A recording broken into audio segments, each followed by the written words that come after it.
ಇಂದಿನ ಸಿನಿಮಾ ವಿಶೇಷಕ್ಕೆ ಸ್ವಾಗತ. ನಾನು ನೇತ್ರ. ಸ್ಯಾಂಡಲ್ವುಡ್ನಲ್ಲಿ ಸದ್ಯ ಕೇಳಿ ಬರುತ್ತಿರುವ ಲೇಟೆಸ್ಟ್ ಸುದ್ದಿ ಅಂದರೆ ಅದು ನಟ ಜಯದ್ ಖಾನ್ ಅವರ ಹೊಸ ಸಿನಿಮಾದ ಅಬ್ಬರ. ಬನಾರಸ್ ಸಿನಿಮಾದ ಮೂಲಕ ಚೊಚ್ಚಲು ಹೆಜ್ಜೆಯಲ್ಲಿ ಯಶಸ್ಸು ಕಂಡಿದ್ದ ಜಯದ್ ಖಾನ್ ಈಗ ಮತ್ತೊಂದು ಕುತೂಹಲಕಾರಿ ಕಥೆಯೊಂದಿಗೆ ಮರಳುತ್ತಿದ್ದಾರೆ. ಚಿತ್ರ ಬಿಡುಗಡೆಗೆ ಕ್ಷಣಗಣನೆ ಆರಂಭವಾಗಿದೆ.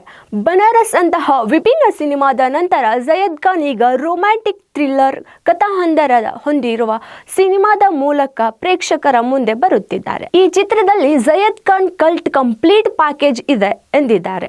ಅನಿಲ್ ಕುಮಾರ್ ನಿರ್ದೇಶನದ ಈ ಚಿತ್ರಕ್ಕೆ ಲೋಕಿ ಸಿನಿಮಾಸ್ ಬಂಡವಾಳ ಹೂಡಿದ್ದು, ಬರುವ ಜನವರಿ 23ರಂದು ರಾಜ್ಯದಾದ್ಯಂತ ಸುಮಾರು 150ಕ್ಕೂ ಹೆಚ್ಚು ಚಿತ್ರಮಂದಿರಗಳಲ್ಲಿ ಸಿನಿಮಾ ಅದ್ಧೂರಿಯಾಗಿ ತೆರೆ ಕಾಣಲಿದೆ. ಈ ಚಿತ್ರದಲ್ಲಿ ಜಯದ್ ಖಾನ್ಗೆ ಜೋಡಿಯಾಗಿ ಸ್ಯಾಂಡಲ್ವುಡ್ನ ಡಿಂಪಲ್ ಕ್ವೀನ್ ರಚಿತಾ ರಾಮ್ ಮತ್ತು ಪ್ರತಿಭಾನ್ವಿತ ನಟಿ ಮಲೈಕಾ ಯಶನ್ಪಾಲ್ ನಟಿಸಿದ್ದಾರೆ. ಚಿತ್ರದ ಹಾಡುಗಳು ಈಗಾಗಲೇ ಸಾಮಾಜಿಕ ಜಾಲತಾಣಗಳಲ್ಲಿ ಸದ್ದು ಮಾಡುತ್ತಿವೆ. 6 ಹಾಡುಗಳ ಪೈಕಿ 3 ಹಾಡುಗಳು ಬಿಡುಗಡೆಯಾಗಿ ಅಯ್ಯೋ ಶಿವನೇ ಹಾಡು ಸಖತ್ ಟ್ರೆಂಡ್ ಸೃಷ್ಟಿಸಿದೆ. ಪೂರ್ಣ ಪ್ರಮಾಣದಲ್ಲಿ ಕರ್ನಾಟಕದಲ್ಲೇ ಚಿತ್ರೀಕರಣಗೊಂಡಿರುವ ಈ ಸಿನಿಮಾ ಸದ್ಯದ ಟೆಕ್ನಿಕಲ್ ವರ್ಕ್ ಮುಗಿಸಿ ಬಿಡುಗಡೆಗೆ ಸಜ್ಜಾಗಿದೆ.